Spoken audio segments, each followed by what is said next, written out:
You'll note in your program that there are bios on everybody who's speaking today. And you also, again, note on the name tags that there's a bio of a sort there. And so look at those closely. It's challenging my eyesight a bit to do so, but there's a lot of interesting text that is illustrative of yourselves as well as the people that you meet. It's my pleasure to introduce our next speaker, Arden Bement. Arden was the 12th director of the National Science Foundation between 2004 and 2010. And this was a period in which I think NSF really took on the issue of how do we do collaborative science in a big way, and using the underlying technology to enable science to work across disciplines and across universities, across different types of institutions. And so we're delighted to have Arden here today, who's now at Purdue University, and he will be talking about network science. So turn it over to Arden. Thank you.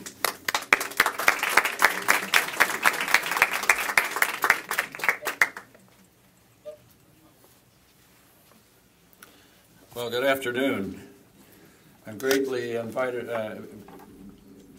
to be invited here to this particular conference and to touch on the subject network science using information to enable collaborative research.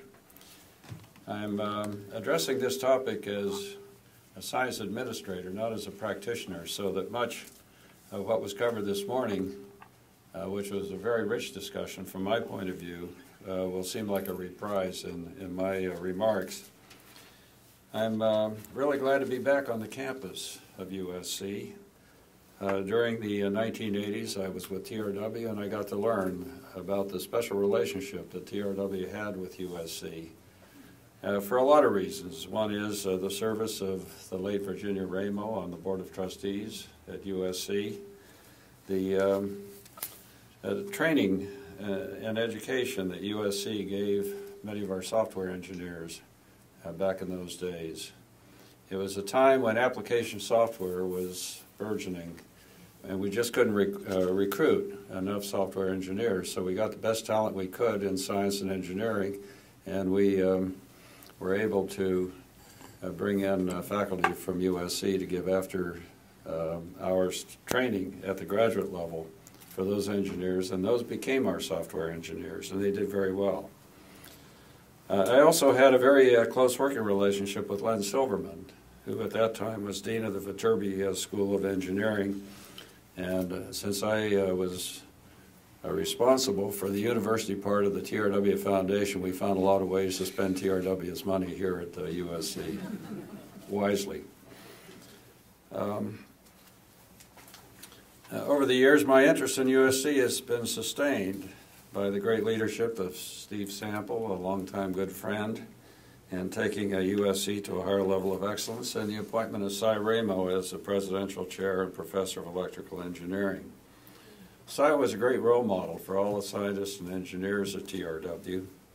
He taught us that lifetime learning was not only an obligation but a privilege, and he's a living example of that at the age of, what, 94 now, and still active.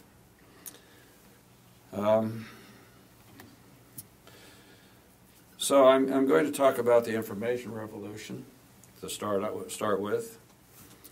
During this revolution, which continues to build momentum, there are a number of changes in the international scene that have driven enormous changes in how science is being done and how scientists engage with other scientists to do science.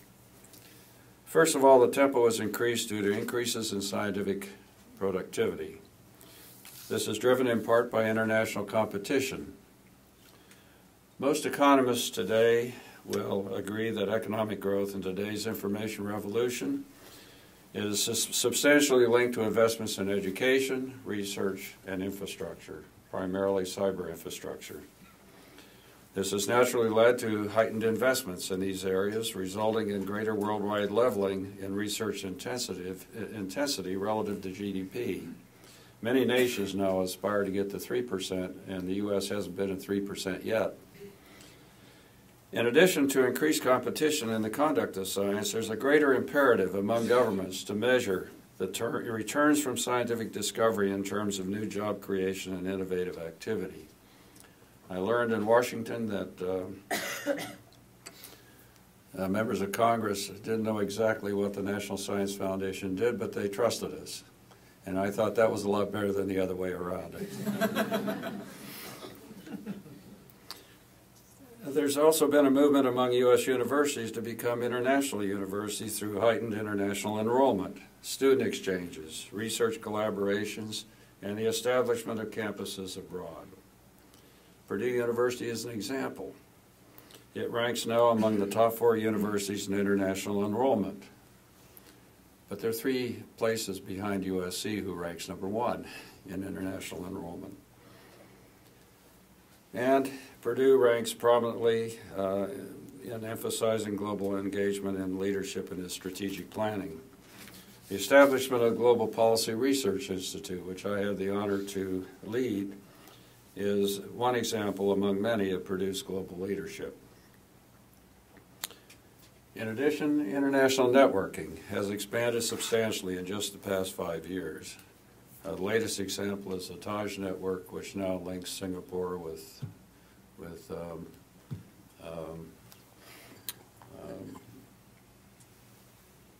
Delhi, with Cairo, and then on up to Amsterdam.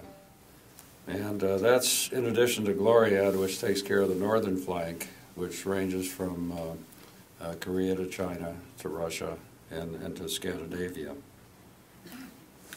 While there's still some dark spots, mostly in sub-Saharan Africa, most of the major academic, industrial, and government research centers in the world now are connected.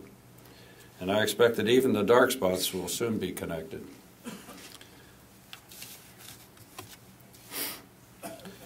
Because of these developments, the world continues to shrink at an accelerating rate, at a much faster rate than even global travel brought about. There's a growing imperative to collaborate in order to compete. To do frontier research, it is first necessary for the scientists to know where the frontier is, where the next salient of the frontier is likely to occur, and what grand challenge questions need to be addressed. Because of the increased intensity of global research, insights into finding answers to these questions might be quite different in different parts of the world. Hence, it's important for scientists to network globally to keep from becoming blindsided.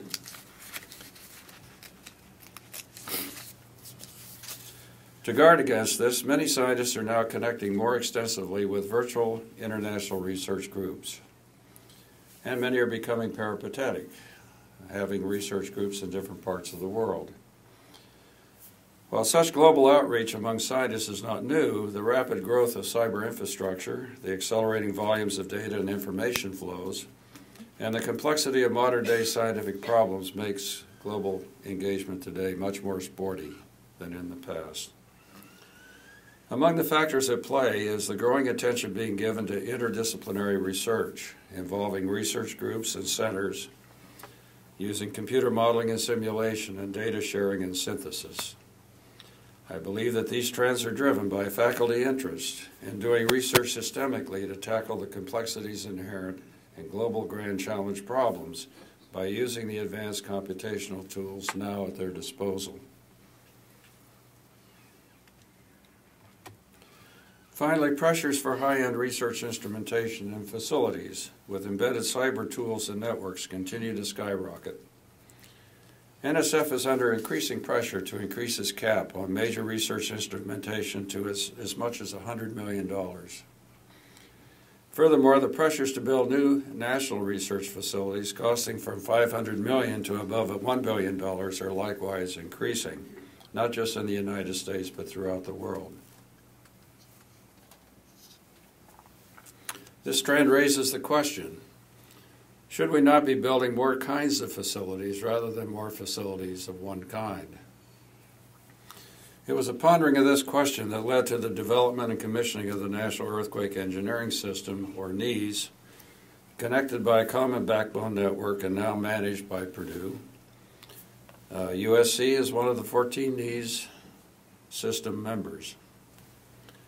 The NEES network has been a resounding success, not only in providing the means for free online data sharing, but also enabling coupled systems testing of virtually connected structures. Now think about that. Think about a bridge where the superstructure is at one university, the abutment is at another university, and some other part of the bridge is at another university, and testing concurrently with the same simulated earthquake. Having demonstrated the benefits of such a virtual test network at a national scale, it was natural to propose that such a network could and should be extended internationally among seismically active nations. I was delighted in 2005 to sign an MOU between NSF and MEXT to connect Japan's E-Defense Shake Table, the largest and most complex test facility of its type, to the NEAS network. I might say parenthetically, MEXT is Japan's all-inclusive Ministry of Education, Culture, Sports, Science, and Technology. Hopefully other countries will join the NEAS network in the near future. There are several opportunities that are budding. One can cite other examples of virtual networks. We heard about the Large Hadron Collider this morning. Examples would include the autonomous virtual operating scheduling and sharing of data from major telescopes, such as the Gemini telescopes in Chile and Hawaii, and the 10-meter telescope at the South Pole. Observational virtual scientific networks, funded by the NSF, that are connected by a common network and data repository, include the Incorporated Research Institutes for Seismology, or IRIS, the Earth Observing Network, or EarthScope, the Ocean Observing Initiative, OOI, the National Ecological Observing Network, NEON, and the Arctic Observing Network, AON. Such virtual facilities will be major contributors to the burgeoning volume of data and information flows that are already saturating our networks, storage facilities, and capabilities to curate and evaluate data. In the remainder of my remarks, in order to provide some examples, I would like to outline some of Purdue's contributions to facilitating virtual communities through the open sharing of data, metadata, and publications. And I hope that from what I heard this morning, we'll find some natural linkages for collaboration. It should be stressed at the outset that problems in open sharing among these three categories are not just problems of scale, but also of scope concerning scientists, such as trust, reliability, security, provenance, precedence, and authenticity. And these items have already been mentioned throughout this morning. The growth in high-performance computing occurring not only at Purdue University but also throughout the U.S. is both driving and responding to the rapid acceleration in data generation. Purdue employs community clusters, which tap the operational availability of campus computers broadly in the interest of reducing cost and power consumption while improving versatility. Since 2006, research computing power at Purdue has increased by more than 10 times. But since 2000, it has increased 200 times. That's an increase of 2 orders of magnitude in 1 decade. To meet this demand, Purdue built in 2008, 2009, and 2010 3 supercomputers with more than 130 teraflops of collective capacity. That's in addition to the capacity that already existed. These 3 supercomputers are named the Steele, Coates, and Rossmann, respectively, after 3 campus computing pioneers. The Coates and Rossmann supercomputers were ranked, respectively, at the 2010 Supercomputing Conference as the 147th and 126th among the world's 500 most powerful known computing systems. In addition to these 3 supercomputers, Purdue has developed a TeraGrid resource called WISPy, a cloud computing system that allows researchers to package self-contained programs or virtual machines to run remotely on a specifically configured cluster supercomputer. Up to 128 virtual machines can run on a WISPy cluster at one time and address a variety of computing environments. Since the WSPI cluster is readily scalable, this capability can greatly extend computational capacity over time at low cost. Perhaps the innovation Purdue is most noted for in support of virtual communities is the development of Hub Zero, which is the open source foundation for the development of a growing number of hubs, one of the most notable being the Nano Hub. I need to check and see if I guess we're online.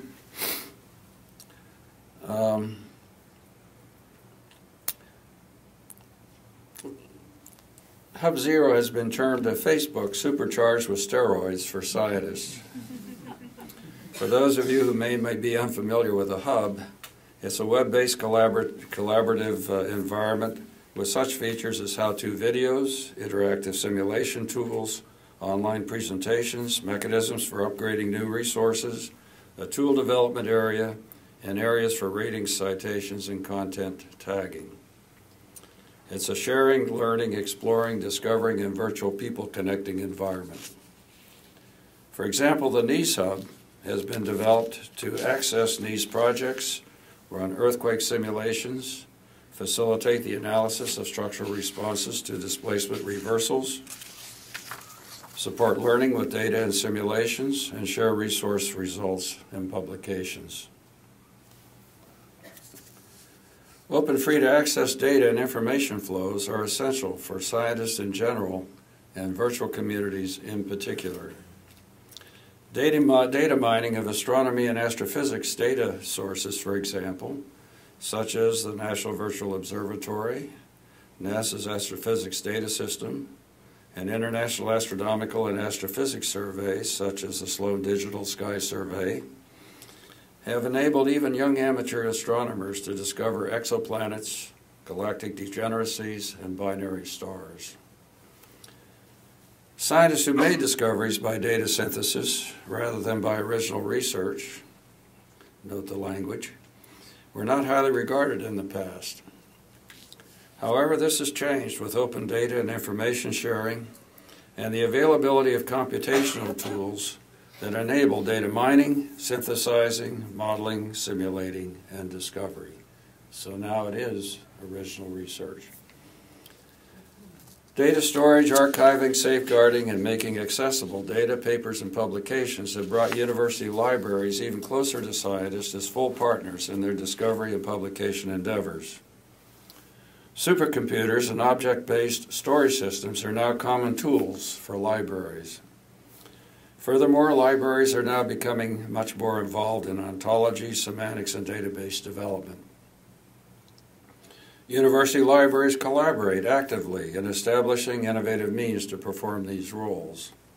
For example, many new light archives have been established to circulate e-publications and digitized archives broadly as compared with dark archives where they may never see the light of day.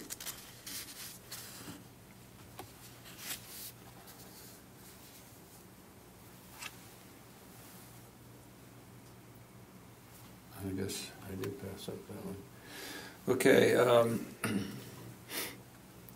Purdue Library is especially active in performing these many roles, and among their active projects are the following, as illustrated in this slide. First, archiving, safeguarding, and making accessible to Indiana state residents U.S. federal documents. Probably not as good as Twitter these days.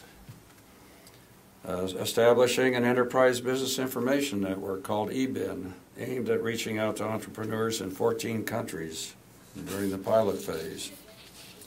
Building a distributed data curation center called D2C2, sounds like Star Wars, to help scientists determine how to best archive and preserve their data.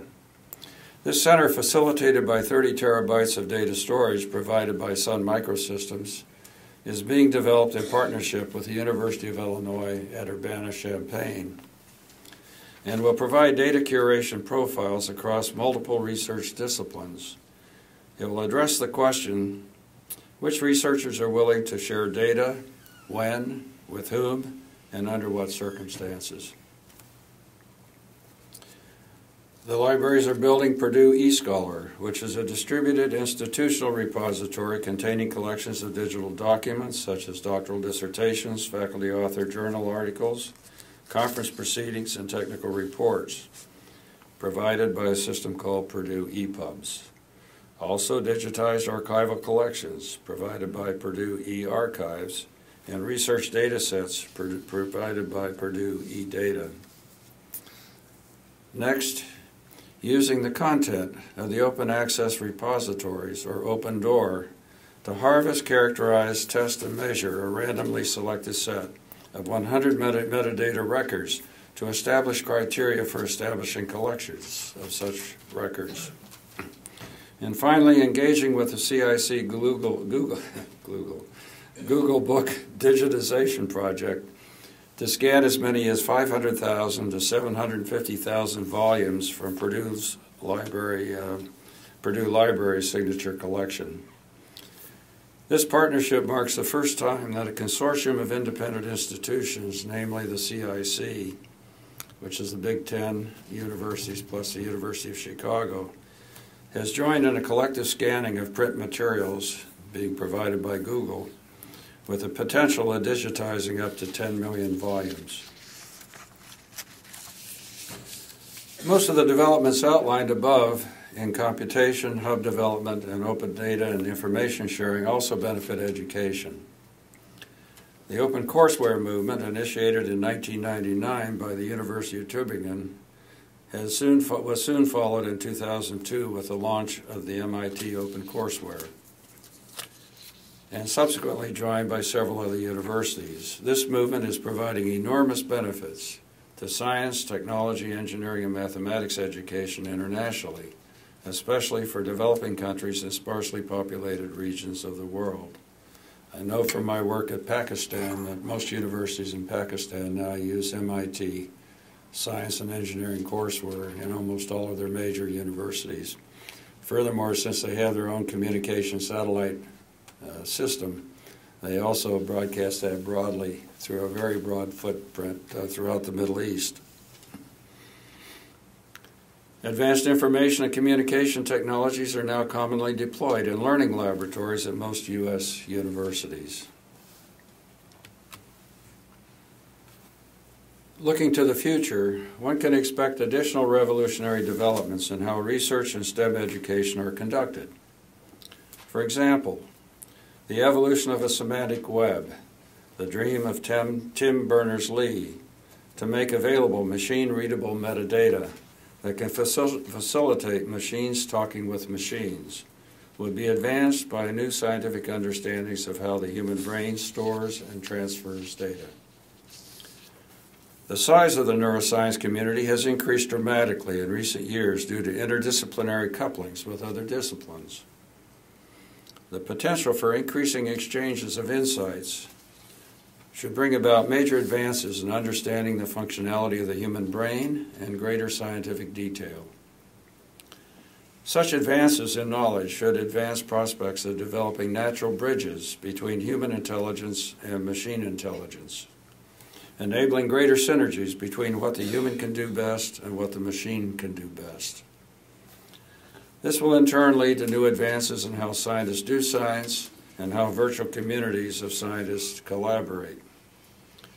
These advances will also lead to further improvements in the efficiency of manufacturing and operating systems, such as a smart grid, through the use of both central and network distributed controllers that have embedded anticipatory and smart agent functions. A Blue Ribbon Advisory Panel of the National Science Foundation, in their 2003 report, Revolutionizing Science and Engineering Through Cyber Infrastructure, expressed this vision. A new age has dawned in scientific and engineering research, pushed by continuing progress in computing, information, and communication technology, and pulled by the expanding complexity, scope, and scale of today's challenges. The emerging vision is to use cyber infrastructure to build more ubiquitous, comprehensive digital environments that can serve individuals, teams, and organizations in ways that revolutionize what they do, how they do it, and who participates. This vision provides hope that as the world continues to shrink, the virtual engagement is further, and virtual engagement is further facilitated, scientists collaboratively will more readily find solutions to the daunting global challenges facing the world today and pave the way to an improved quality of life for humanity. Thank you.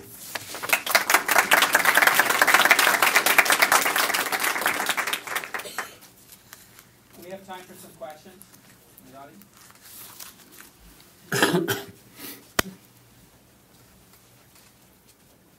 As you've indicated, science and technology are tremendous drivers of the economy worldwide, but especially in the United States, and have been. And yet, if we look at, for example, the recent congressional elections, or any elections for that matter, science and technology are almost never mentioned. And it's hard to understand whether our politicians of whatever group really understand that this is the basis of our future. You've obviously interacted over the years. We share the same frustration. Believe me. I mean, how do you deal with this issue? How do you talk to people on the Hill to try to make them understand that this is a critical issue for our country? Well, it's not possible to think of the Congress, as you well know, as a monolithic body. There are different perspectives, there are different beliefs, there are different forcing functions, actually, among the different members. There's some that get it, some that understand it, some are scientists. You know, they almost all sit on the Science and Technology Committee in the House. But it's amazing how many staffers now have PhDs as compared with those of the past, STEM PhDs as compared with the past. And I give credit to AAAS for their internship program and helping to increase that number. The two daunting, challenging questions that I have been asked in testimony that are very difficult to, maybe three questions. First of all, how much science is enough? You know, that's always a very difficult question when you're on the hot seat. The second is, what are the most important scientific discoveries that we should be investing in for the future? You know, that's also very difficult because if you name one, you'll alienate the rest of the science community. And then finally, tell us how many jobs and how much economic development will occur if we put another $2 or $3 billion in your budget. It's never that much. It's more like another $100 or $200 million in your budget. That expresses the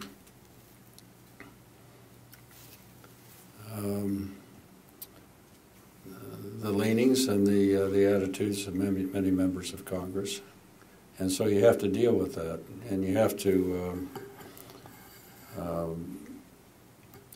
the extent possible, make them heroes for their investments in the foundation. So we make it a practice to congratulate, or at least to notify every member of Congress for every significant grant that the National Science Foundation awards.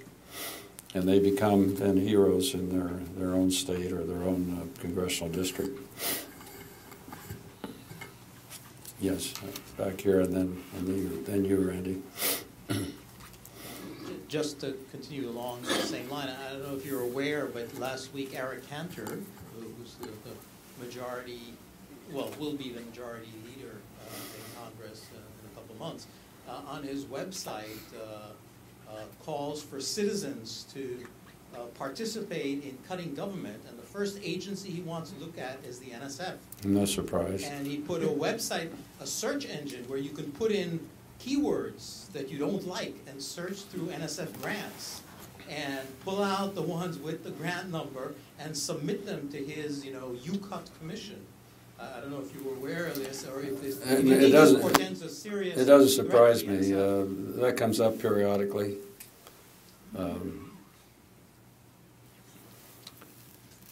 United you States. know, the two things you have to recognize when you go to Washington to take a presidential appointment is, number one, you have to leave a legacy behind, and two, you have to leave town with your dignity intact. And so learning when to get off the stage is important. So I'm not entirely unhappy at being back at Purdue at the moment. The United States had many decades of dominance in scientific research and attracting scientific talent from around the world to this country. At this point in time, there are other countries that are growing rapidly, China in particular, and other countries too.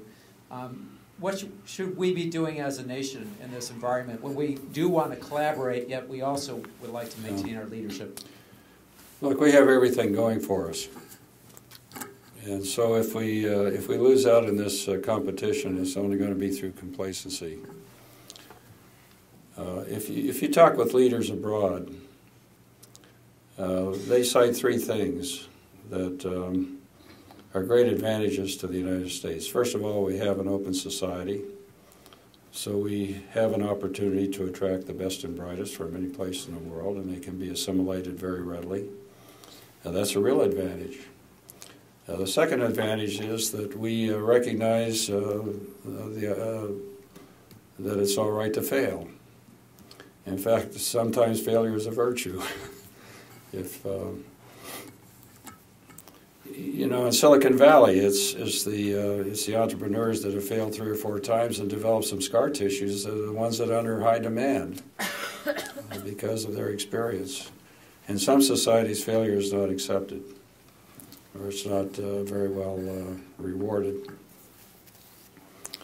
The third thing is that we have a culture for competitiveness, and we also have a culture for investment in science.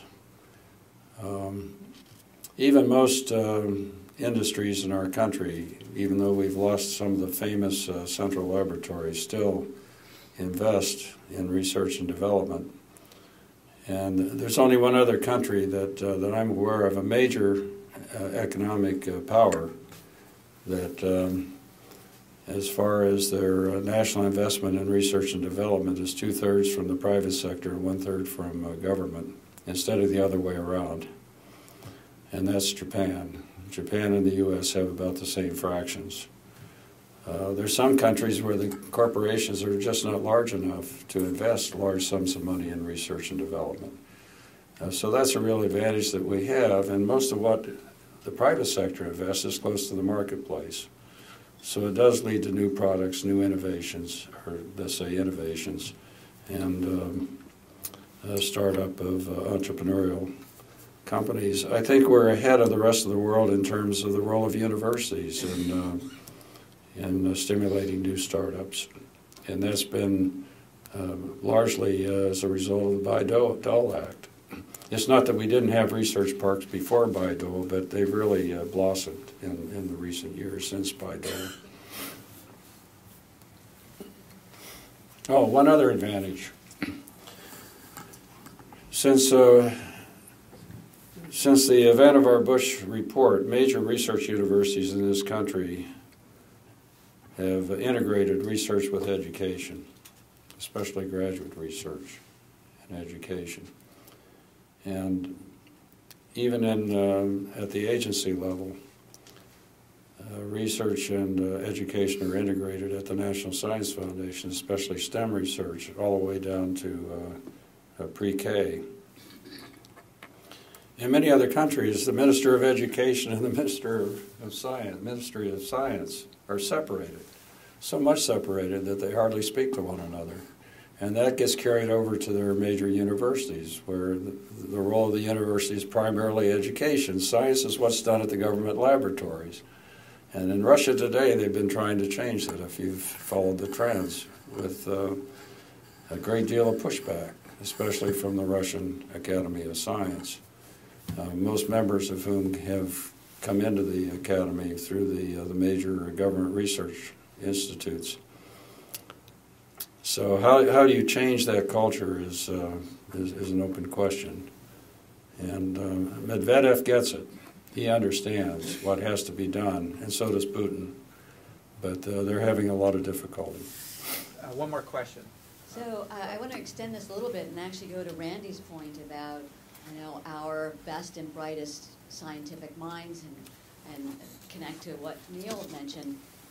We typically, in our American way, have imported, in many respects, our best and their brightest. That's right. But it turns out I had the privilege of learning about the best and the brightest through an NSF Engineering Research Center educational component. And the best and the brightest is actually in the third world across the street.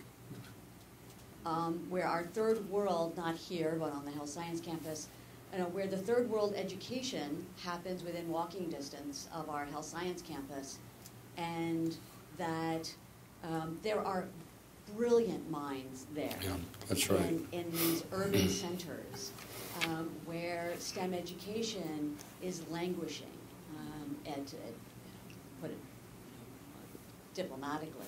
Yeah. And I think that the NSF had a great opportunity, and still has a great opportunity, to essentially mine the best and the brightest.